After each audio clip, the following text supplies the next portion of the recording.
नमस्कार दोस्तों, I hope कि सब अच्छे होंगे। दोस्तों, बात करते हैं आज की डेट में जो हिंदू मुसलमान के दंगे चल रहे हैं, तो उस बारे में मैं बात करूंगा कि हिंदू और मुसलमान आपस में क्यों लड़ रहे हैं और ये कौन करवा रहा है और इससे किसको फायदा होने वाला है। और आखिर में जो भी बोलोगे आप, तो मरता तो हमेशा गरीब आदमी ही है। तो बात करते हैं, पहले इसकी हम बात करते हैं कि जो हमारे माइंड में बैठा रहता है कि मुझे उस धर्म के इंसान से खतरा है या उसको मेरे से खतरा है, तो इसकी शुरुआत कहाँ से हुई थी और कहाँ से ये ज़्यादातर ये इतना स्पीड रैपिडली चला गया है, इतनी तेज़ी से बढ़ा। तो बात करते हैं, पहले मैं बात करूंगा इतिहास की। बात करते हैं इतिहास में क्या होता था दोस्तों। जो पहले राजा थे, मुस्लिम राजा थे, जो मुस्लिम शासक थे, वो हिंदू राजाओं पे आक्रमण किया करते थे, उनको लूटा करते थे, उनके मंदिरों को लूटा करते थे। मंदिरों से जितना भी सोना था अपने अपने साथ लेके जाते। जैसे गजनी के बारे में आपने सुना होगा, मोहम्मद गोरी। हाँ, तो जो आपने कई शासकों के नाम सुने होंगे कि इन्होंने ऐसा किया था, जो कि बहुत गलत थी। तो इसमें मुझे भी गुस्सा आया।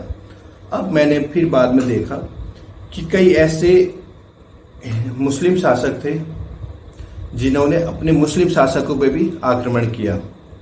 कई हिंदू शासक थे जिसने एक हिंदू शासक पे आक्रमण किया, युद्ध किया मतलब। और कई हिंदू शासक थे जिसने मुस्लिम शासक पे आक्रमण किया। फिर बाद में मेरे को समझ में आया कि ये जो शासक थे आपस में, जितने भी राजा महाराजा थे, ये आपस में ये देख के नहीं लड़ रहे थे कि ये मुस्लिम शासक है, ये हिंदू राजा है। इनको एक चीज से मतलब था कि अपने साम्राज्य, जो इनका साम्राज्य था, किसी भी राजा का अपना साम्राज्य था, वो उसका विस्तार करना चाहते थे, वो उसको बढ़ाना चाह रहे थे। उनको केवल एक अपने साम्राज्य बढ़ाने की भूख थी, तो इसीलिए एक दूसरे पे आक्रमण करा करते थे। तो ये बात तो क्लियर होगी कि उनको कोई मतलब नहीं था कि कोई मैं मुस्लिम शासक पे आक्रमण कर रहा हूँ या हिंदू शासक पे आक्रमण कर रहा हूँ। तो इसमें घबराने वाली बात नहीं है कि वो एक दूसरे को देख के कुछ करते। कि हिंदू मुसलमान का कोई मतलब नहीं था, केवल अपना राज्य से मतलब था। जो उन्होंने जीता वो उनका, जो उनकी मर्जी आती थी वो करते थे। आपने देखा भी होगा, जो पुराने पुराने राजा थे, बड़े बड़े राजा थे, उनके कई ऐसे विश्वास पात्र सैनिक थे जो मुस्लिम थे। कई ऐसे मुस्लिम शासक थे जिनके विश्वास पात्र सैनिक हिंदू थे। तो ये हमने क्लियर कर दिया कि हिंदू मुसलमान तो वहां पे नहीं चलता था उस टाइम पे, जब राजा महाराजाओं का टाइम था। अब आते हैं अंग्रेज, हमको गुलाम बनाते हैं। ईस्ट इंडिया कंपनी आई, उन्होंने डिवाइड एंड रूल खेला। आप सबको पता है कि डिवाइड एंड रूल कैसे खेलते हो।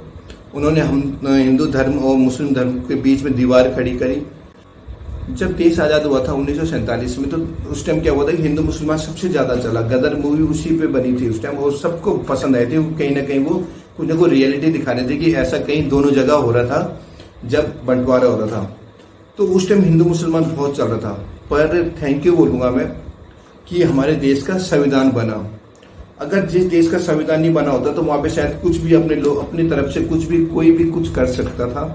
तो सबसे बेस्ट हुआ कि हमारे देश का संविधान बना, जिसकी वजह से देश में कुछ भी होगा तो संविधान के हिसाब से ही चलेगा।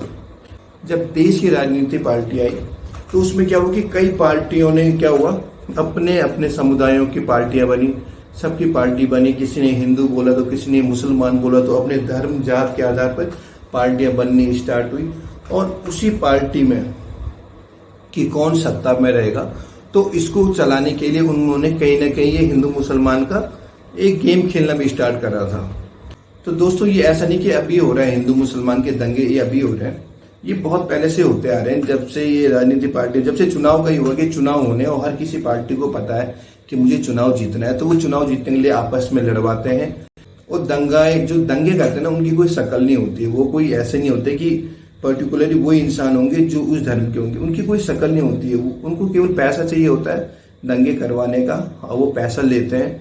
उनको कोई मतलब नहीं कि उस दंगे में कोई हिंदू मरे, मुस्लिम मरे, उनको पैसा कमाना है। वो उनका एक टाइप का बिजनेस होता है कि वो उस टाइप के बिजनेस को करते हैं। आपने राहत इंदौरी का तो नाम सुना होगा। राहत इंदौरी जो बहुत प्रसिद्ध के कवि थे, तो उनकी जो दो लाइनें मैं आपको बताना चाहता हूँ कि उन्होंने दो लाइनें बहुत अच्छी शायरी कही थी, तो मैं उसको कहना चाहता हूँ। सरहदों पर तनाव है क्या, सरहदों पर बहुत तनाव है क्या, कुछ पता तो करो देश में चुनाव है क्या। तो दोस्तों, ये लाइन भले बहुत छोटी है पर बहुत कुछ कह जाती है कि जब चुनाव होने वाले होते तो अधिकतर आपने देखा होगा कि ये दंगे फसाद होने लग जाते हैं, क्योंकि आप ये चीज समझिए कि किसी न किसी को इससे फायदा होगा।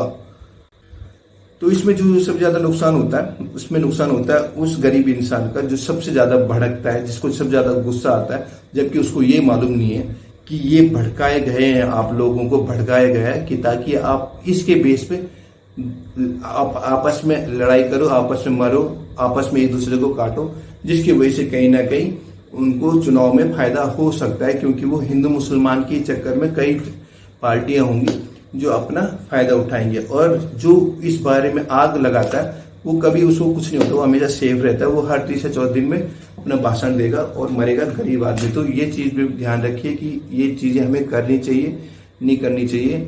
और दूसरा मैं कहना चाहता हूँ दोस्तों, जो इतने टॉक्सिस जैसे न्यूज़ें होती हैं उनको देखना बंद कीजिए। अगर आपको इतनी शौक है न्यूज़ सुनने का, इतना ही अच्छा लगता है कहीं जानकारी लेने का, तो बहुत सारे ऐसे यूट्यूब चैनल्स हैं जो इतने बड़े बड़े लेवल की तैयारी कराते हैं, तो उन चैनलों को देखिए, क्योंकि वो कभी झूठ नहीं बताएगा, क्योंकि वो एक उसको मालूम है कि जो वो बता रहा है उसको कहीं ना कहीं कोई एस्पिरेंट, कोई विद्यार्थी सुन रहा होगा और वो आगे जाके उसको कहीं काम आएगा। तो वो उसमें रियल बात बता दे कि क्या सही है क्या गलत है, न कि किसी न्यूज चैनल की तरह मसाला मुसाला डाल के अपनी ऑडियंस पकड़ी है कि किस ऑडियंस को भड़काना है, किस ऑडियंस के खिलाफ जाना है। 2 टाइप के न्यूज चैनल मैंने आपको कई बार चैनल अपने यूट्यूब में बताया है। तो दोस्तों आज के लिए बस इतना ही।